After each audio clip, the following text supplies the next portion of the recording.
So today in this lesson, we're going to go over Newton's three laws and their definitions and some examples. And you can fill out the graphic organizer chart as we go through this lesson. So the first law is sometimes called the law of inertia. And here's your definition. Basically, it's just saying that an object will not change its motion unless it's acted on by an unbalanced force. So whether you're saying the object is going to stay still or keep moving, it doesn't really matter. You're just saying that it's not changing its motion, so it's going to keep whatever motion it is that's moving. So when you talk about, if you look at the assignment from before, where you're looking at rocket ships, the question was, does a rocket ship have inertia? And yes, it does. So inertia that you defined is just the tendency to resist change in motion. Okay, so this is why we call this the law of inertia. All objects will resist the change in motion. So, for example, that rocket ship, it's really resisting changing its motion. It takes a lot of force to actually move it. And so what we know is that anything with a lot of mass is going to have more inertia, which makes sense if you think about something like a golf ball versus a bowling ball. It takes a lot more force to move a bowling ball as compared to a golf ball because the bowling ball has more mass. So it's going to resist change more than a golf ball.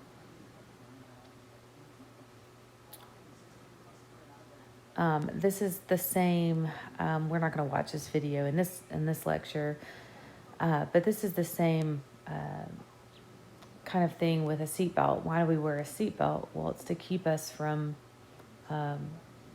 being launched out of the car if we stop very quickly. So if you're sitting in the car, and if you're riding along and all of a sudden the car stops very quickly, your body is moving the same speed as the car, right? So your body is going to resist that change in motion. It's going to try to keep moving just like it was.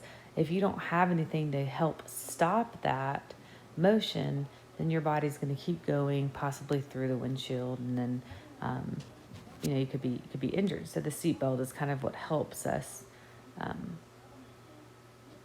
stay in the car to stop. Newton's second law goes right along with the first one. Just like we talked about, something with more mass requires more force in order to change its motion. That goes along with Newton's second law. The second law is called the law of acceleration. And remember, acceleration just means change in speed or direction. So what we're saying is that something that has a lot of mass is going to require more force in order to move faster or change direction, so in order to accelerate. If you're using the same amount of force, like in this picture, they're using the same amount. Notice my arrows are the same. We're going to see less acceleration with this heavy cart as opposed to this lighter cart. It's going to be easier to push a lighter cart and make it accelerate more. We know these things, but we're just naming them and applying these Newton's laws to these scenarios. Okay. Going along with second law is a formula, so we want to make sure we write this formula in our notes, F equals ma, and we can use this triangle that we've seen before to solve for problems. So we're going to work through a couple real quick. You might see something like this on your test. So for number one, we're just solving for force. So again, it's just F equals ma. So I'm just going to plug in my numbers. My mass is 2, my acceleration is 2, So that means it requires 4 newtons of force, right? Because my force, the units are newtons. Okay, let's look at number 3. I'm looking for the mass. So if I look at my triangle, right, here's my mass. So my mass is going to equal force over acceleration, because F over A. So I can just solve 6 over, my acceleration is 3. That means my force is going to be 2 kilograms. Or my mass is 2 kilograms. Okay, let's look at number 4. I'm looking for acceleration. Acceleration is force divided by mass. So I'm just going to plug in my numbers, and I get 4 meters per second squared, because 20 divided by 5 is 4. Okay, so as long as you can kind of remember this little formula or triangle up here, you can pretty much solve any of these problems. All right, the third law can be a little bit confusing. You might want to write down a pair of forces.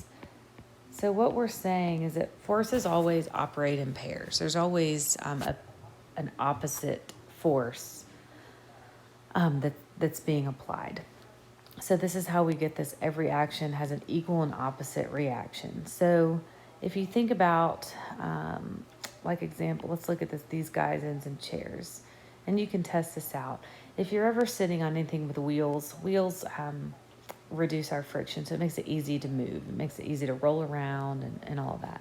If I'm this guy and I'm sitting in a rolly chair and I push against this other guy, right? If I'm the only one applying a force, then it would make sense that this guy is the only one who moves, right? Because I'm pushing him, I'm applying a force towards the right, and I'm pushing him backwards.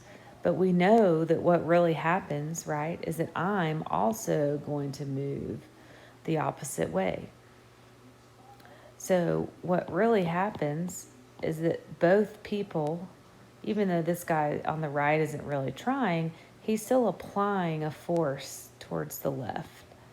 So here's our equal and opposite force. And if you think about it, right, the harder you push, or the more force you push them with, the further back you're going to roll also.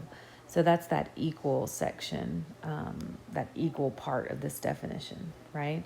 Same thing happens if you've ever like stood on like a boat in water, or stood on like a skateboard, right? If you go to jump off of the skateboard or off of the boat, okay, that's my applied force. I'm pushing off this way. Well, my skateboard or whatever it is going to just move in the opposite direction.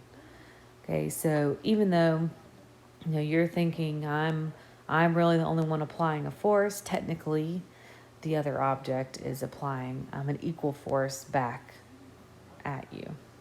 Okay. So I think, there's your definition. These are just some more examples, like bumper cars, right? Anytime you collide with something, you're bouncing off. That's those equal and opposite forces. So those are just examples.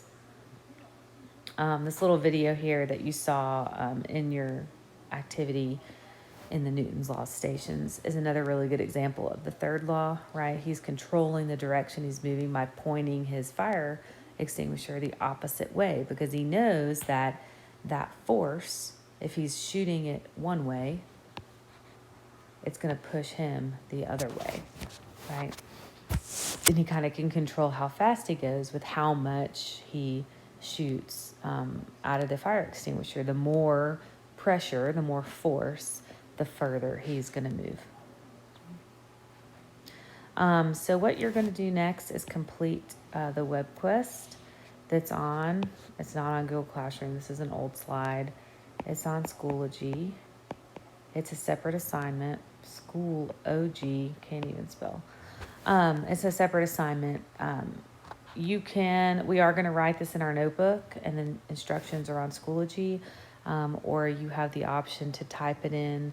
If that's how you've been doing your assignments, is typing them, that's fine. But just know that you'll have to submit that or turn that into me, so that I can grade that if that's something that's on the notebook check.